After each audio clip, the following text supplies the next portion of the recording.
आगामी होणाऱ्या जनगणनेत बौद्ध समाज बांधवांनी जातीच्या राखण्यात जात पूर्वीचीच लिहून धर्माच्या राखण्यात धर्म बौद्धच लिहावा तरच बौद्धांची जनगणना होईल, अशा प्रकारच्या प्रतिक्रिया मुंबईतील कुर्ला येथील सर्वोदय बौद्ध विहाराच्या सभागृहात पार पडलेल्या गोलमेज परिषदेतून बोलताना विचारवंत लेखक, साहित्यिक, समीक्षक, संशोधकांनी व्यक्त केल्या. दैनिक प्रतरत्न सम्राटने पुढाकार घेत ह्या गोलमेज परिषदेसह धम्मदीक्षेची 70 वर्ष पूर्ण होत असल्याने व आगामी होणाऱ्या जातीनिहाय जनगणनेत अनुसूचित जाती व बौद्धांचे स्थान याबाबत राऊंड टेबल कॉन्फरन्सचे आयोजन केले होते. या परिषदेच्या अध्यक्षस्थानी दैनिक सम्राटच्या संपादिका निलिमाताई बबन कांबळे होत्या. तर या परिषदेसाठी अखिल भारतीय भिक्खू संघाचे राष्ट्रीय अध्यक्ष भदंत डॉक्टर राहुल बोधी महाथेरो, भदंत आर्यवंश महाथेरो लुंबिनी, भदंत सिमाडा UC फुकई जापान, माजी संधी अधिकारी दिनेश दिंगळे, आनंद देवडेकर, रिपाई नेते गौतम सोनवणे, साहित्यिक अच्युत भुईटे, प्राध्यापक संजय अभयंकर, प्राध्यापक आशालता कांबळे, राजाभाऊ कदम, विभा राही, पुष्पा धाकतोडे, प्राध्यापक देवराव मनोवर, ॲडव्होकेट किशोर कांबळे, मिनल बच्छाव, लता परोळकर, संतोष आठवले, ॲडव्होकेट विक्की एल्वे यांच्यासह अनेक विचारवंत, साहित्यिक, सामाजिक, राजकीय, शैक्षणिक क्षेत्रातील मान्यवर उपस्थित होते. ही परिषद सम्राटचे कार्यकारी संपादक कुणाल कांबळे व संचालक कृपाल कांबळे यांनी आयोजित केली होती. या परिषदेसाठी राज्यभरातील पत्रकार सम्राटच्या पत्रावर उपस्थित होते.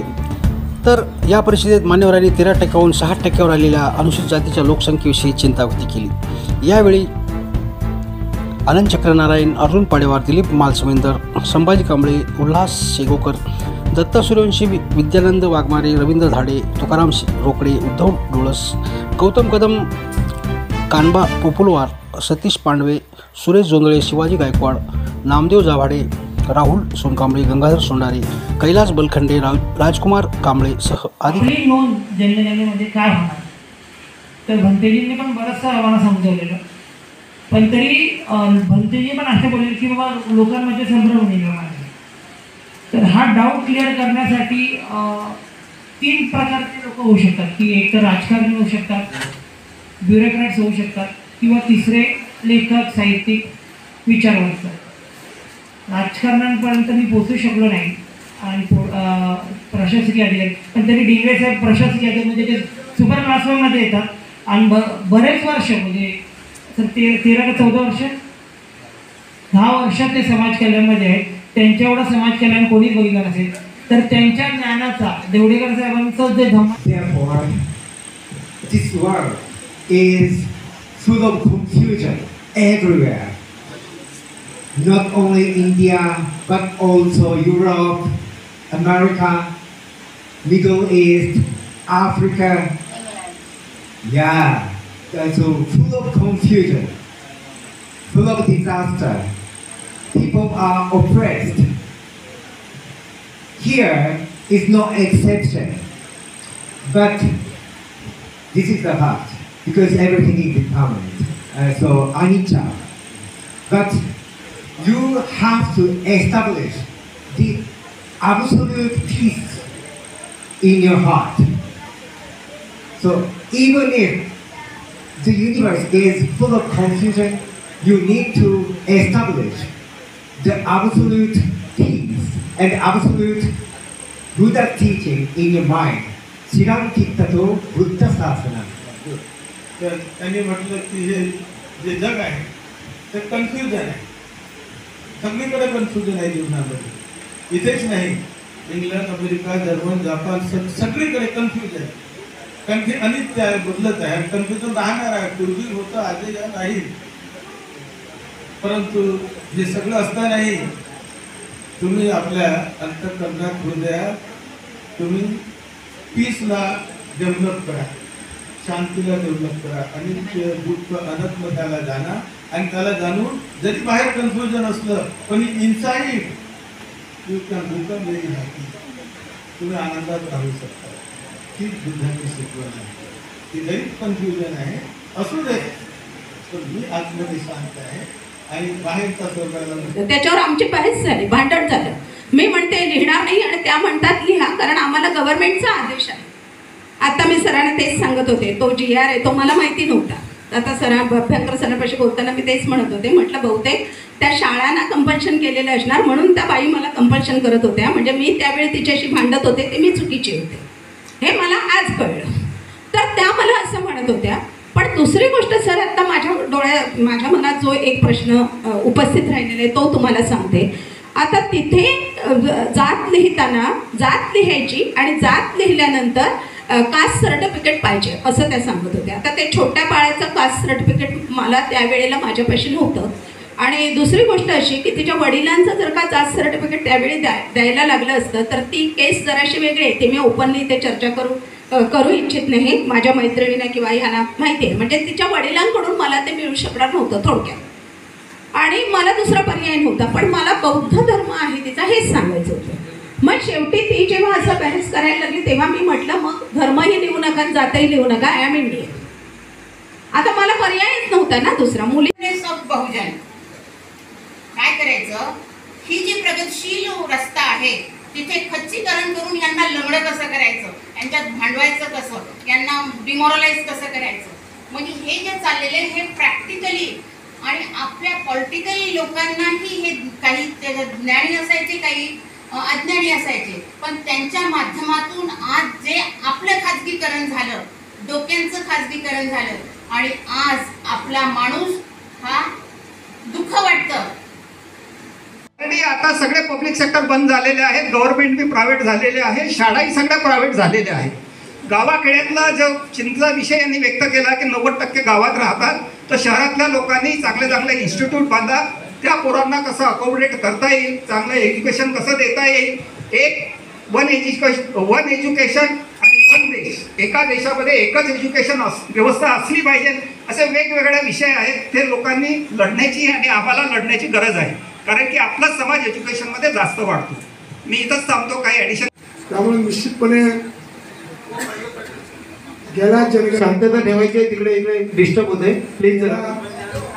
जनगणनेच्या वेळेत ज्या काही गोष्टी झाल्या त्या चुका झाल्या की बरोबर झाल्या हे आपल्याला काही सांगता, म्हणजे असं त्यातला मी काय मोठा भाष्यकार नाही.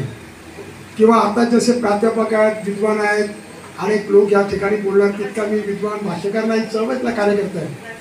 कार्यकर्त्यांनी एकदा पक्षाने ठरवलेला कार्यक्रम राबवायचा, खाली ग्रासरूटमध्ये पार बस्त्यामध्ये राबवता, हे सगळं काय म्हणजे 50 वर्ष हे आपलं काम झालं आहे. त्यामुळे मी काय फार मोठा वक्ता नाही किंवा फार मोठं भाषण करणं हा काय आपला प्रांत नाही. परंतु जसं आमच्या एका वकील साहेबांनी सांगितलं, 95 ते 97% लोकांचा आपल्या समाजातील लोकांचा प्रश्न आहे. आणि गोरगरिबांच्या म्हणजे आपल्या समाजातील गोरगरीब लोकांच्या जीवन मरणाचा किंवा एकंदरीत त्यांच्या उन्नतीच्या संदर्भातला हा प्रश्न असल्यामुळे नाही. पण डॉक्टर बाबासाहेब आंबेडकर यांनी आपल्या उद्धाराचा मार्ग जो दाखवलाय त्याला जर कोण छेडछाड करत असेल तर ते नाही चालणार, अजिबात नाही चालणार. बाबासाहेबांनी बौद्ध धम्म जो दिलेला आहे त्या बौद्ध धम्माचं वेगळ्या पद्धतीनं काही हे करणं, त्याचं नामाविधान वेगळं करणं, त्याच्यामध्ये पंथ पुन्हा निर्माण करणं, वेगवेगळे जाती निर्माण.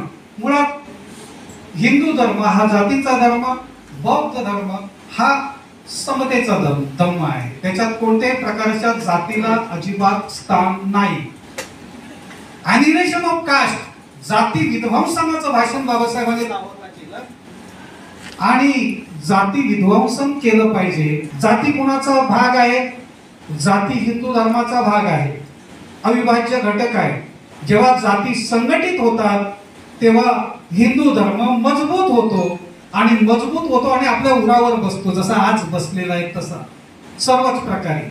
आणि म्हणून जातींचं संघटन करण्यापेक्षा जातींचं निर्मूलन झालं पाहिजे. तर जातींचं निर्मूलन जर करायचं असेल तर सेन्सस मध्ये लिहिताना आपण बौद्ध म्हणूनच लिहिलं पाहिजे, तिथे जात येता कामा नये याची काळजी आपण घ्यावी अशी माझी सूचना आहे. माझी आहे त्यात पडताळून बघेल. मी जर माझी जात हरिजन सांगतो तर नोंदवणार नाही, नोंदवेल का तो? म्हणजे याचा दुसरा अर्थ असा होतो की तो तिथे जात मोजत नाही, त्याला प्रवर्गातल्या जाती पाहिजे. कुठल्या जाती पाहिजे त्याला? त्या प्रवर्गात म्हणजेच त्या अनुसूचित नोंदविलेल्या जाती ज्या असतील त्या जाती तो त्यापैकी जी जर त्याला मॅच होत असेल तर ती नोंदवतो. म्हणजे तो प्रवर्गासाठी जात शोधतो. केवळ प्रवर्ग सांगितला तर तो क्लिअर म्हणणार नाही, पण त्याला त्याच्यासोबत काय शोधायचे आहे? जात. त्याला जात महत्वाची नाहीये. त्याला आपल्या या लोकसंख्येमध्ये आपण ओबीसीचा मुद्दा का मांडलेला आहे की आम्हाला जनगणना पाहिजे? ओबीसीची हा मुद्दा काय आलेला? ओबीसीचा जनगणना आम्हाला हवी आहे त्यांची. त्याचं कारण असं आहे, कारण देशाला जेव्हा या तरतुदी करायच्या असतात त्या तरतुदीसाठी एक विशिष्ट संख्या पाहिजे की या संख्येत त्यांची आर्थिक जी काही अवस्था असेल ती ठरवायची आहे. आणि त्यामुळे ते त्या प्रवर्गाचं किंवा त्या जातीचं म्हणण्यापेक्षा त्या लोकसंख्येचं प्रमाण त्यांना ठरवायचं आहे की अनुसूचित म्हणजे एसटी मध्ये आपण बोलताना काय म्हणतो? मी एसटीत आहे, मी अनुसूचित जातींमध्ये म्हणजे काय? तिथं काय मार सांगतो का आपण काय सांगत असतो तेव्हा? जेव्हा एसटी म्हणतो मी कुठल्या जातीचा आहे, कोणत्या प्रवर्गात येतो, काय म्हणता तुम्ही? एससी. एसटी विचारलं तर एसटी म्हणतात. म्हणजे याचा अर्थ तिथे सगळं कशावर चाललंय? प्रवर्गासाठी चाललंय. प्रवर्ग मोजला जातोय. प्रवर्गात किती लोक येत आहेत ते मोजतोय तो. जर जाती मोजायच्या असत्या, मी जर जात माझी हरिजन सांगितली तर नोंदतो का तिथे? समजा मी धर्म बौद्ध सांगितला आणि जात हरिजन सांगितली, नोंदेल तो? किंवा सोम्या सांगितल्या, नोंदेल तो? कारण पहिले बघेल त्या लिस्टमध्ये थोडी कल्पना करा की महाराष्ट्राच्या बाहेरचा म्हणजे भारताच्या बाहेरचा प्रगणक आला आपल्या महाराष्ट्रात आपल्या एरियात गणना करायला, तो काय करेल? त्याला जे सरकारने सूचना दिल्या, कारण सम्राटनी आपल्या विषयात म्हटलेलं आहे की जे काही विषय मला मांडायचे सरकार दरबारी की मी 60ला GR निघाला, त्यानंतर 62ला GR निघाला आणि ह्या GR प्रमाणे अनुसूचित जातीतून धर्मांतरित बौद्धांना नवबौद्ध म्हणून सवलती दिल्या. कशा दिल्या? मगाशी कोणीतरी म्हणाल ना आम्हाला नवबौद्ध का बोलता? ही सामान्य लोकांनी शब्द निर्माण केलेला नाहीये, मंत्रालयातून निर्माण झालेला शब्द आहे हा. तेव्हापासून आमच्या लोकांनी नवबौद्ध लिहायला सुरुवात केली. डेंगळे साहेब इथे आहेत, त्यांना माहिती आहे सगळं. नवबौद्ध म्हणून आम्हाला प्रमाणपत्रही दिली. त्यानंतर काही कन्फ्युजन झालं म्हणून धर्मांतरित बौद्ध म्हणून प्रमाणपत्र द्यायला सुरुवात झाली. आणि ह्या 28,90,000 लोकांनी अनुसूचित जातीतून धर्मांतरित बौद्धांनी 1961च्या जनगणनेत धर्मबौद्ध लिहिला, परंतु जात लिहिली नाही. त्याचा परिणाम असा झाला आणि तो समजला केव्हा? 1967च्या विधानसभेच्या इलेक्शन मध्ये 33 आपल्याला जागा रिझर्व होत्या आमदाराच्या. 1967च्या इलेक्शन मध्ये फक्त 15 राहिले. किती कमी झाल्या? करा हिशोब. अनुसूचित जातीची लोकसंख्या जी 13% होती ती 6% झाली. आणि तो फटका जो बसला तो आतापर्यंत आहे. बिहारमध्ये उद्देश मंत्रालयामधून त्याच्यावर ठप्पा मारला की हे महाराष्ट्राच्या बाहेर जायचं नाही. आणि मंत्रालयामध्ये कोण करत होते? मंत्रालयामध्ये करत होते आमचेच अधिकारी. यशवंतराव चव्हाणांना माहिती होतं की नवबौद्ध म्हणून किंवा धर्मांतरित बौद्ध म्हणून सवलती देता येत नाहीत, पण तो राजकारणी माणूस आहे, त्याने मधला मार्ग काढला आणि हे परिपत्रक काढलं. या परिपत्रकाप्रमाणे ओबीसी मध्ये सवलती आपल्याला देण्यात आल्या, परंतु आमच्या अधिकाऱ्यांनी शक्कल लावली आहे आणि त्या ओबीसीच्या GR मध्ये अनुसूचित जातीचा फॉर्मॅट तयार केला. हे बघा, हे जातीने दिलं जात आहे. आजपर्यंत तेच चालू. कसे आमचे लोक कन्फ्युजन होणार नाही तर काय होईल? गेलो सगळीकडे हाच प्रश्न विचारला जातो की महाराष्ट्रामध्ये बौद्धांना सवलती दिल्या जातात, आम्हाला पण दिल्या पाहिजेत बौद्धांना, आम्ही नाही जात लिहिणार. बौद्ध धर्माची चळवळ थांबवण्याचं काम जर कोणी केलं असेल तर सामान्य लोकांनी केलेलं नाही. महाराष्ट्र शासनामध्ये आरक्षण मिळालं तेही कसं ते पण सांगतो. महाराष्ट्र राज्याच्या स्थापनेनंतर 1961 मध्ये बी.डी. देशमुख कमिटी नेमण्यात आली.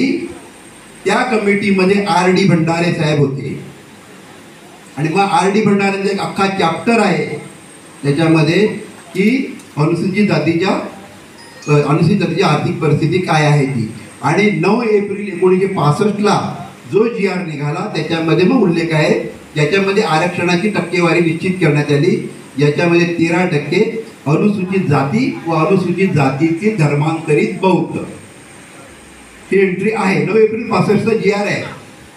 हां, अशा पद्धत ऐका ना, अशा जनगणनेवर काही इफेक्ट सांगितलं ना की बौद्ध नसल्यामुळे त्याच्यामध्ये तो इफेक्ट झाला. मला कसं क्रमवर सांगितलं पाहिजे ना. तुम्ही ज्यावेळेस आरोप केल्यानंतर मला असं पळून जाता येत नाही ना. पळून जाण्याचा विचार जर माझा असता तर मी लगेच भाषण करायला मला पहिली संधी दिली होती त्यांनी. मंडळी आहेत नाही असं काही नाही. मग त्यांना जे असे कळलं की आपण बौद्ध लिहिल्याने आपल्याला सवलती मिळत नाही, मग त्यांनी ॲज अ मॅटर ऑफ कायदेशीर प्रक्रिया म्हणून आपल्यामध्ये सर्टिफिकेटमध्ये महान सर्टिफिकेट काढलं. कारण केंद्राच्या सर्टिफिकेटमध्ये कुठेही धर्माचा उल्लेखच नाही आहे. खऱ्या अर्थानं अनुसूचित जातीचं सर्टिफिकेट देताना 2 गोष्टीचं कंप्लायन्स होतं की नाही बघणं आवश्यक आहे. तरी सुद्धा केंद्राचा फॉर्मॅट आपण तेवढंच सांगतो की अमुक अमुक दिनेश रामचंद्र डिंगळे हा रामचंद्र बाबूराव डिंगळे यांचा मुलगा आहे आणि तो सांताक्रूज येथे राहतो आणि तो महार आहे, एवढंच सांगतो. तो धर्म विचारतच नाही आहे तुम्हाला फॉर्मॅट. धर्म विचारतच नाही आहे तुम्हाला तो फॉर्मॅट. परंतु महाराष्ट्रातली जी परिस्थिती क्लिअर होती याची अस्मितेच्या नावाखाली. मग 1990ला केंद्र सरकारने 3 जून 90ला जे नोटिफिकेशन काढलं त्याच्यामध्ये त्यांनी काय केलं, हिंदू, शीख और बुद्धिस्ट हे काढलं. तरी आपल्या दृष्टिकोनातून आपल्या ह्याच्यामध्ये काय होतं की आपल्याकडे 1962 पासून हा धर्मांतरित बौद्धांचा फॉर्मॅट होता. त्यामुळे आपल्यावर साधारणपणे परंपरेने चालू असतं त्याप्रमाणे आपल्यावर ते बाबा अनुसूचित जातीला या फॉर्मॅटमध्ये सर्टिफिकेट मिळतं. कारण माझं स्वतःचं सर्टिफिकेट 1987चं आहे, ज्याच्यामध्ये आहे दिनेश रामचंद्र डिंगळे हा रामचंद्र बाबूराव डिंगळे यांचा मुलगा आहे आणि हा बौद्ध धर्माचं पालन करणारा असून धर्मांतरापूर्वीची याची जात ही महार आहे. माझ्या जातीत महार लिहिलेला आहे. नंतर तो सबसिक्वेंटली नंबर आला. मग 90ला अमेंडमेंट तर धर्माची झाली की धर्म चालेल, धर्म किती पाहिजे, हिंदू, शीख आणि बौद्ध. पण त्याच्यानुसार फॉर्मॅट तयार करावा अशी एक आपली मागणी होती. हां, ती मागणी तिथे कुठेही ॲक्सेप्ट झालेली नाही. तत्कालीन जे शासन होतं, आता आठवले साहेब त्यावेळेस मंत्री महाराष्ट्राचे होते, मग त्यांना तिथल्या केंद्राच्या इथून कळवण्यात आलं की बाबा तुमचं घटना दुरुस्ती झालेली